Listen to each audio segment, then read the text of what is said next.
The next thing we moved on to was talking about chords. Chords are playing more than two or more notes at the same time, actually trying to sound them together. On the guitar, we sound the notes together by strumming, by moving our hands either downward toward the floor with a downstroke or up with an upstroke as quickly as possible in order to make it sound like these notes are all being sounded together. We're starting off with three-string chords, actually the first three strings of the guitar. One, two, three. And we're starting with three-string chords just because they're a lot easier for younger students to make these chords instead of having to go with full chords. Although I will demonstrate these full chords and we'll be talking about these later in the week. But the older students, those who are probably third and fourth grade, will be able to play those chords, but the younger students might need to sit with the three-string chords a little bit longer just because of the hand size and not having a whole lot of time to work on the chromatic exercise to really get their hands ready for these full chords. But I will demonstrate them as you can kind of work with your student beyond the camp. So the first three-string chord that we're going to do is the chord G. And so we're going to start with our third finger on our left hand and place it on the third fret of the first string and just hold that down. And then we would just simply strum the first three strings. And that's going to be our G chord. So again, we're going to take our third finger and we're going to place it on the third fret of the first string and play the first three strings. The next chord that we are going to learn, or that we have talked about, is the C chord. And to perform this chord, we're going to take our first finger, we're going to place it on the second string first fret. Now this is really important about the whole curvature of the finger here, making sure the finger is nice and curved and that they're playing right on their fingertips, because if their hand is laying across the string, then we're going to end up muting that first string and we're not going to get the full sound that we want to have. So make sure the finger is curved.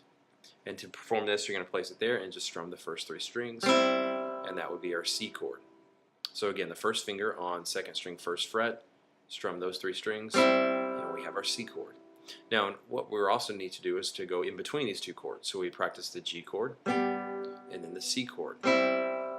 G chord, C chord. And that'd be good exercise for your student to do, just moving back and forth between the two chords. Now for those that are a little bit bigger and more advanced, and again we'll be talking about this later in the week, there are two chords that we're going to start with G and C, that look a whole lot alike, and that's why I start with these chords. First of all, we'll start with the fourth finger on the first string third fret. Third finger is going to be right underneath. The second finger is going to go all the way down here to the sixth string third fret, and this finger is going to be fifth string second fret. Now you actually might have to rotate the hand out a little bit in order to get all these three fingers to line up in that one fret. And again, you want the fingers to be nice and curved. But that would be our G chord. So again, we're going to take our fourth finger and place it right there, first string third fret, second string third fret, sixth string third fret, and then fifth string second fret. And that's our G chord. Now in order to play this next C chord, it's actually a C2, what we're going to do is we're going to take the third finger and the first finger, and we're going to pick them up and just move them across to the next string. So this finger is going to move to the fifth string and this will move to the fourth. Leave these two fingers there so we don't have to move them at all. So simply pick them up, move them across, and now we're going to strum strings 5 to 1, just like that.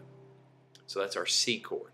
So G is here, sixth string, fifth string, and C, to do that, just simply move both fingers across, just like that, and that's your C chord.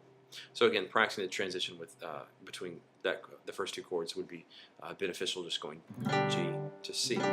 And you actually want the fingers to move together and to go down together. So that would be something else to think about and to try to encourage your student to do, instead of moving one finger and then the next finger.